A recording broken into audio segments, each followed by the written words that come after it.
The Tom Woods Show, episode 798. Prepare to set fire to the index card of allowable opinion. Your daily dose of liberty education starts here. The Tom Woods Show. Hey, everybody, if you don't yet have my free ebook, 5 Paths to an Online Income, you are missing out. This is a how-to guide, how to podcast, how to self-publish a book, how to monetize a blog, and so much more. So it's a how-to guide, and it's also a how-to-monetize guide. It's both. Check it out at pathstoincome.com. Hi, everybody. Tom Woods here. A bit of an unusual topic for today.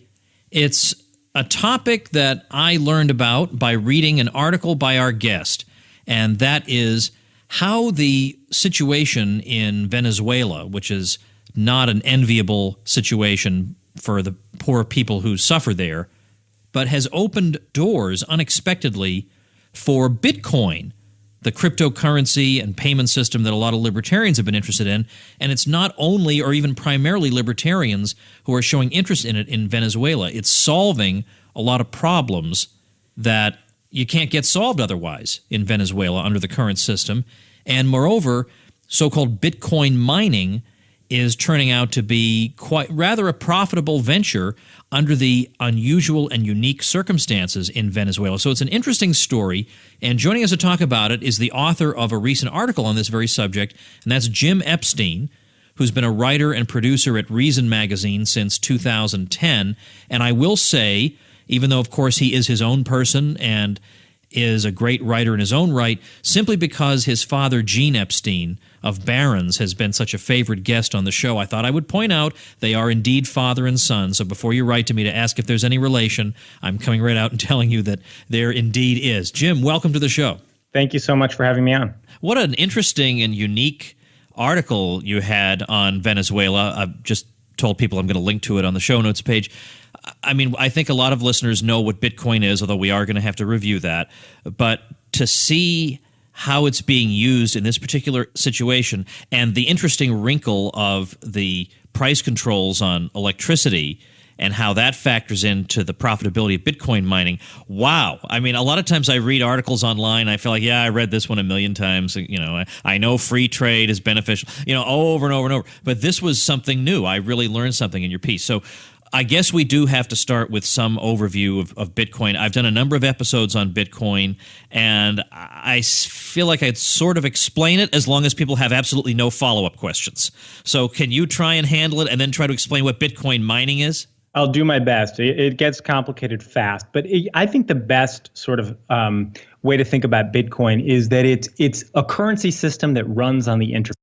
When you send someone money, it doesn't route through the traditional financial system, as does every other form of digital currency. It's almost like cash, but it's digital. So you don't need a third party. You don't need a bank. You don't need a central bank. You don't need a government to validate and say that it's okay to make a transaction. It is just, it's almost digital currency that has a physical property, but it doesn't. It actually moves like email. So you can send something across the world instantly through Bitcoin. And also, as a result, the transaction costs are very, very low. So you can send someone a 1/100th of a penny. And that actually makes sense in the way that it doesn't with a credit card transaction. And so this system, it's being run through this really brilliant decentralized computing system that's all over the world. So it's not controlled by any government or any company. It's controlled by these software protocols that are running on computers that are literally all over the world. And the people that are running this system, sort of the analogy to the back end of your bank. You know, if your bank is run on some, central servers in Delaware, the analogy is that all of these participants in this network, and what we call them, part of them are miners, is the word, probably not the best word, but that's what you call them. They're running the ledger. They're keeping track. They're keeping a copy of this ledger which says who has what money and who paid whom what. And they're also securing it. They're making it so that you can't attack this network easily and steal money. And the way they do that is it gets very complicated. I'm going to try and be as simple as possible. But basically, they're running high-speed computations on this network that are constantly sort of securing and validating and building on this database that's known as the blockchain. In effect, what this also means is that what they're doing is they're taking electricity and they're turning it into money. And that's because to be a miner, to participate in this network, which absolutely anyone can do if they want, it's very energy intensive. You burn through a lot of power. And I've been seeing Bitcoin miners who are literally using the heat from their computers to heat their offices because they're looking for little ways to squeeze out value. So it's in many places in the world to Bitcoin mine, you're going to use more electricity than you're going to earn in Bitcoin. And so that investment, that sort of investment of electricity is also what's securing the network and makes it hard to attack. So this is what I find so interesting here.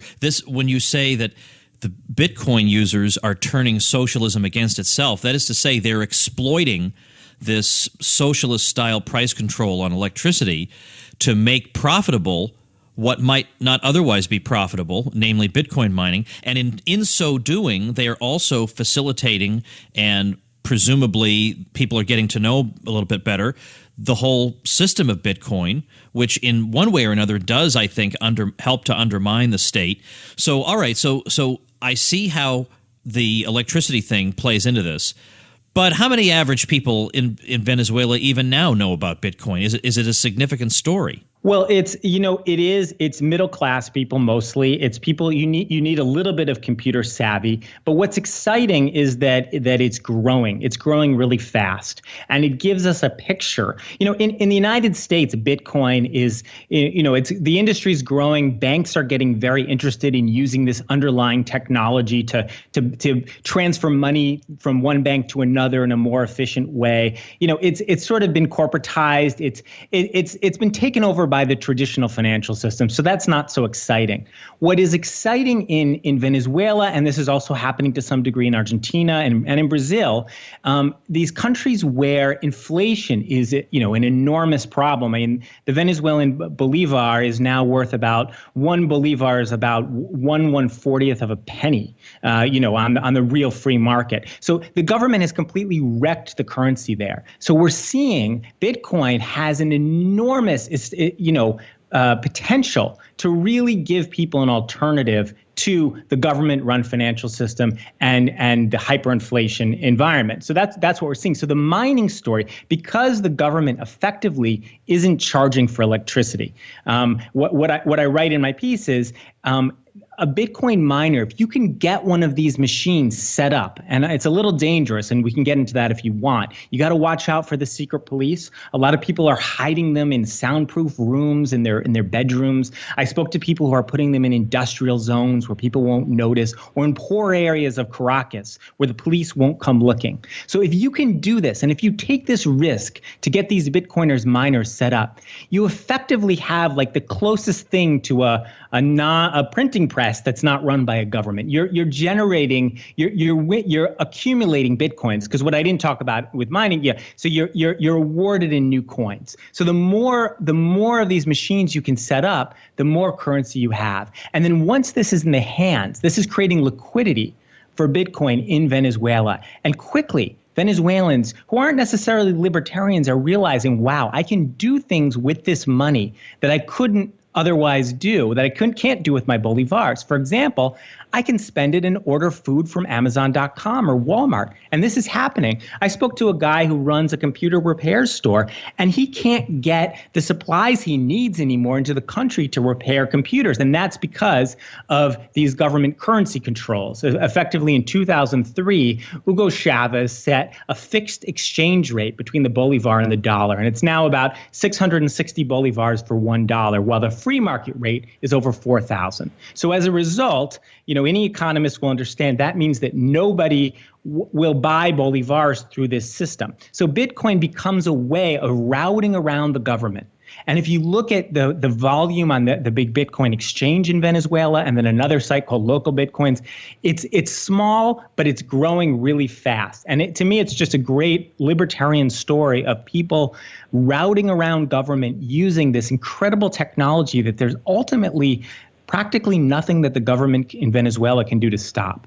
Something you just said got my attention when you said that people have to be careful to do this in secret because they might wind up getting in trouble.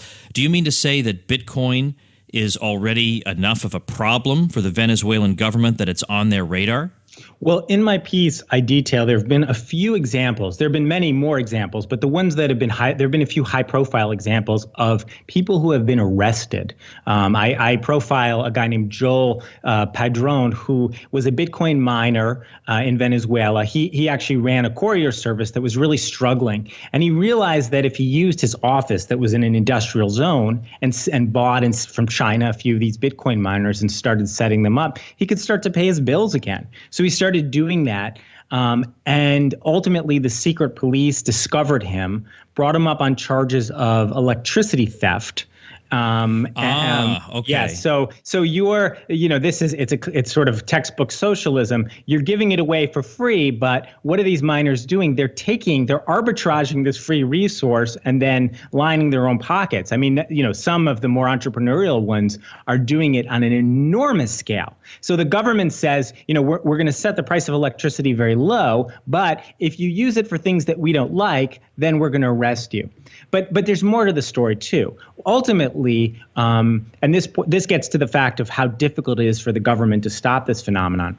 What's happening is the secret police are coming in and discovering miners after these high-profile arrests and saying, "Hey, look at what happened here.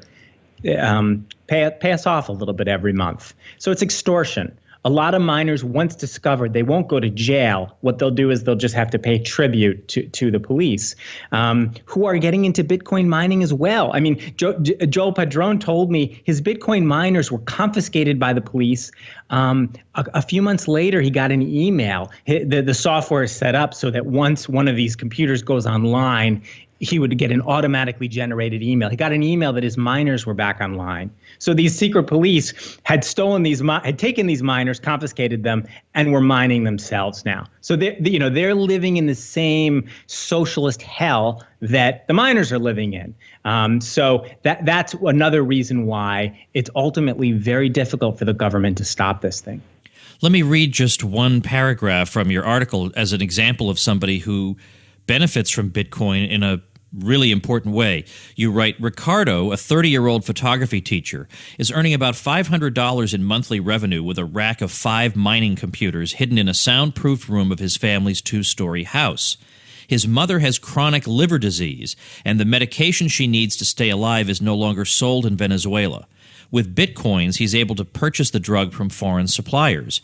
Bitcoin, he says, is our only hope nowadays to survive. Wow. Yeah, and I'll mention Ricardo is a name that a pseudonym because again, some of these miners are interviewed. It was on condition of anonymity because obviously they don't want to get in trouble. Right. But yes, that's medicine is another great example. There's a secret Facebook group which I talk about in my piece as well, meaning that it's not listed anywhere and you need an invite to get in. And there are people in that Facebook group who are living in other countries, and they'll get you the medicine you need, and you can pay them in Bitcoin. And again, you can't do that. If you're lucky enough to have a U.S. bank account and have a supply of dollars, then you can do that. But that's increasingly rare. So Bitcoin makes that possible in a way that you cannot do with Venezuelan bolivars, because you can't. No foreign company is going to accept your money anymore. Because it has to go through that traditional financial system, and that traditional financial system has to abide by this fictitious exchange rate. I know I'm probably being nitpicky here, not with regard to you, but with regard to people in Venezuela, but I just can't help myself. You quote somebody in the article as saying that most Bitcoin users in Venezuela are not libertarians, and that's fine. I'm glad to see them using it. It doesn't really matter what their ideology is, but it surprises me that they wouldn't develop into libertarians, given that the thing that they're so devoted to is hated by governments and is cracked down on, and they have to operate in secret secret half the time. How come they don't see that? Like for the same reason, I had Adam Heyman on the show who plays poker, and he told me the gambling community is 99% left liberal interventionist. And I said, but the government has totally destroyed their livelihood. Why does this not? And their answer is, well, maybe it should be regulated. I mean, what's the matter with these people? Well, that actually makes me quite optimistic, the fact that they're not libertarians, because in these early days of Bitcoin, most of the users and the nutcases, people that just think about Bitcoin for half their day, they are libertarians. You're about to make an excellent point. I already see where you're going. Go ahead. Or they're computer nerds, or they're hackers, et cetera. They're cypherpunks. In order for this technology to really start to make an impact, it has to almost be ideologically neutral, not in the protocol, but in what draws people to it. It has to survive on its own merits, and it has to catch on its own merits, and in that sense, it has to be practical. So it can't just be, well, Bitcoin is 10 times as hard to use as PayPal, but I'm a libertarian, so I'm going to take those 10 extra steps. Your grandmother needs to be able to use Bitcoin. It needs to be as easy as swiping your Visa card or using your Apple Pay. And we're moving there fast, but that is the sign of success. Boy, that is such a great answer, because, of course, the traditional way to make fun of Bitcoin in the U.S. is to say it's just a plaything of libertarian geeks in their parents' basement. That's what they say. And so here I am complaining about the exact opposite. All right, good. All right, let's this is such an in-depth piece here. I mean, gosh, there's so much to talk about in it. Okay, so we've talked about mining, the electricity question, the secrecy, the ways that people are using Bitcoin, that where they're able to get things they can't get otherwise. What am I missing here? What other key points should we talk about? Well, I wanted to make this point that it's not only in Venezuela, it's also in Brazil as well. And I have a video out that I went to Brazil a few months ago, and I interviewed and did some reporting on a bunch of Bitcoin startups there. And it's the same idea in Brazil. Now, Brazil, luckily, does not have the level of hyperinflation that we're seeing in Venezuela. Inflation is a problem there for sure. What they have is an import tax that goes up to about 60%. And when the iPhone 6 came out, it was a joke in Brazil because the iPhone 6 was about $2,000. And it's these failed economic, the infant industries idea, the idea that if we keep foreign goods out of Brazil, Apple will set up factories in Brazil.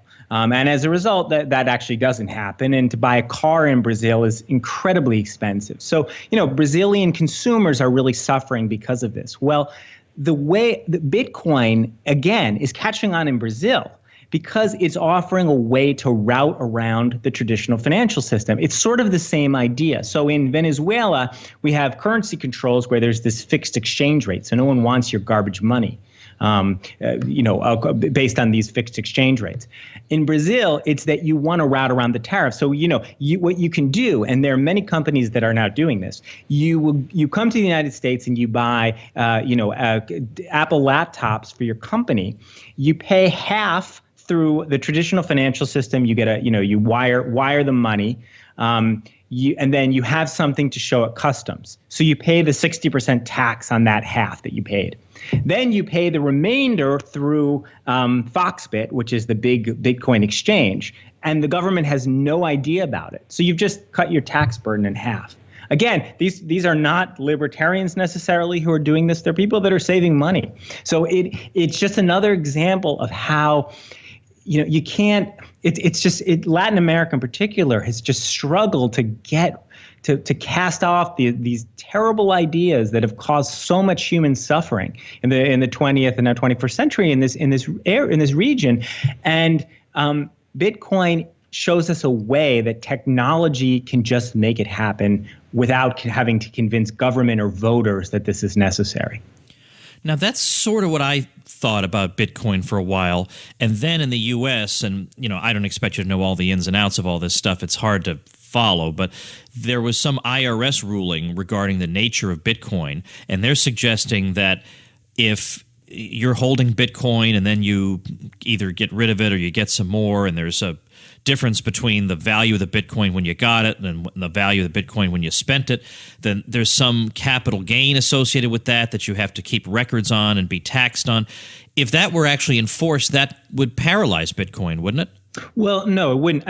So Bitcoin, the IRS is actually going after Coinbase, which is a great company and one of the big Bitcoin exchanges. But it's important to remember that a company like Coinbase is essentially it's grafting on an old world financial model where you have a central exchange. Coinbase is holding a bunch of money, and when you buy money through Coinbase, you're working through Coinbase, and then Coinbase interacts with this decentralized Bitcoin network on your behalf. So Coinbase it's always and this is true with internet gambling, the government is always looking to go after a big company because, first of all, they make great villains. They give you an entity that you can sue, and it's a choke point. It makes it possible. Bitcoin, however, used in its the way it was originally intended, is a completely decentralized system where there's very little way for the government to even know what Bitcoin you're holding. The Bitcoins you're holding could be just printed out on a sheet of paper as strings of numbers and letters that are your code. So it is, when it's truly decentralized, Bitcoin, even here in the United States, becomes very difficult for the government to track or control. And the reason why we still have Coinbases is because that decentralized architecture is not fully developed yet. It's not easy enough to use. I'm a Bitcoin user. I own a small amount of Bitcoin. I use Coinbase. I don't want to deal with, I might lose that sheet of paper. Someone might hack into my file that has the codes that allow me to retrieve my Bitcoin. I want the ease of using a Coinbase. That's still true. I don't think that will always be true. Let me ask you a question that's sort of unrelated to what we've been talking about up to now. But when people talk about Bitcoin and they start explaining it to you, the word blockchain comes up, and they talk to you as if you know what the blockchain is. First of all, explain what that means. And then secondly, I've heard from a number of people that there are other applications of the blockchain apart from Bitcoin.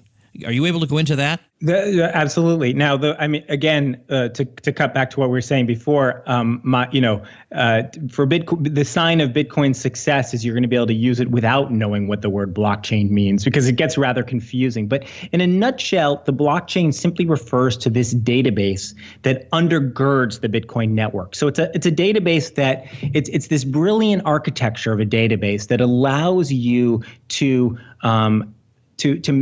trade currency, to trade value, and have it recorded into this database. But the database can be spread out everywhere. It doesn't have to be controlled by anybody, and it's very, very difficult to hack or to break. So this idea of a central database that can track transactions has very profound implications that have very little to do with currency. So the idea is that you can keep track, you can trade without a central clearinghouse, without a third party to kind of validate and say, okay, this person paid this person, and this transaction is complete. So what developers have started to do is build on this idea of the blockchain. And the most interesting experiments, I think, are putting land records onto the blockchain. A record, this database of who owns what land. And again, it's something that in the United States we do a pretty good job of. Most local governments keep track of who owns what property, and there's very rarely fraud or theft in that system. In Latin America, it's an enormous problem. In Honduras, for example, the land records, were kept in these dusty old books in the basement of a government office, and it was, someone could just walk in there, cross out someone's name, and put another name in, and then it would create uncertainty. And it's something as many of your listeners will know, the Peruvian economist Hernando de Soto is the person who's written most about this. How insecure land titles pose, they really stifled economic development and prosperity, and this is a big problem in Latin America. Well, in the Republic of Georgia, there's already an experiment going. The government is working on putting these land titles onto the blockchain. In Honduras as well, it's now stalled, but an Austin-based company called Factum was was close to a deal to put these Honduran land records onto the blockchain. And this means that everyone can see them, and they're totally transparent, and it eliminates fraud. And what it does is it gives trust to these societies that government isn't giving it. I think it was the historian Sam Bass-Warner who said the most important function of government is to keep track of who owns what land. And we haven't had a market way to do that. We probably have, but this is sort of a great way to take that function away from government and to actually do it well. Yeah, isn't that interesting that is, as people think, one of the most important functions of government, and yet one of the point of Hernando de Soto's book is that it's done such a terrible job of it, particularly in the developing world, that it's stifled entrepreneurial activity because nobody can be certain of the legitimacy of titles. And so the market has to come to the rescue to perform a government function. There's another, in this video I made, I profiled this fascinating Brazilian-based entrepreneur named Edelson Osorio, he is a company where he is putting the notary onto the blockchain. So in Brazil, Brazil is, I think was 122nd in the 2016, freedom ranking in terms of its economy. It's really just a terrible place to do business. Very hard to start a company. And one of the reasons is because when you want to do anything, you have to go through a notary service. You have to go and sit online, and they check your signature and make sure that your contract or that your birth certificate is valid, et cetera. So it really slows things down. And this is a real drag on the Brazilian economy. So what his vision is that using the blockchain, you can totally replace notaries. You can upload, say, a version of a digital representation of your birth certificate to this decentralized network.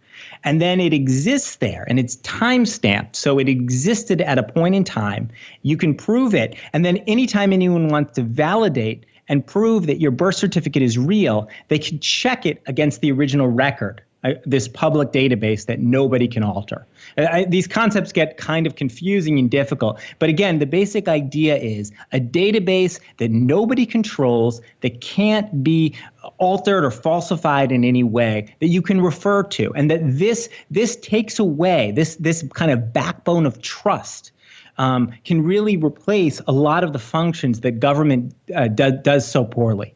Well, it's all very interesting, and I'm glad we have people like you who can try and explain it for the layman, getting rid of the stuff that's not necessary for us to try to understand, but just to convey the general principles, because this does sound interesting, even for people who aren't interested in Bitcoin, nevertheless can appreciate the merits and additional applications of the technology. Well, Jim, as I say, I'm going to link to your article. I want people to check it out, tomwoods.com/798, and we'll get you're on Twitter, aren't you? I'm on Twitter. Also, there's also, I mentioned a video too, which gets into Venezuela and Brazil, which you can find at our YouTube channel at Reason. Also on our Reason podcast, I also did a long interview with Rodrigo Souza, who's a fascinating entrepreneur who runs the big the big Bitcoin exchange in Venezuela and Brazil, if you're interested and want to get more in depth into these issues. That all sounds great. Thanks so much, Jim. Thank you, Tom. All right, everybody. Jim's article will be linked again at tomwoods.com/798. We'll also have his Twitter. You can follow him at Jim Epstein. Lots of good stuff over at tomwoods.com/798. Also, just a quick thank you to all you good folks who use my Amazon link to make your purchases, particularly here in the Christmas season. It really helps me out because it allows me to have a full-time assistant who makes the show possible in all kinds of ways.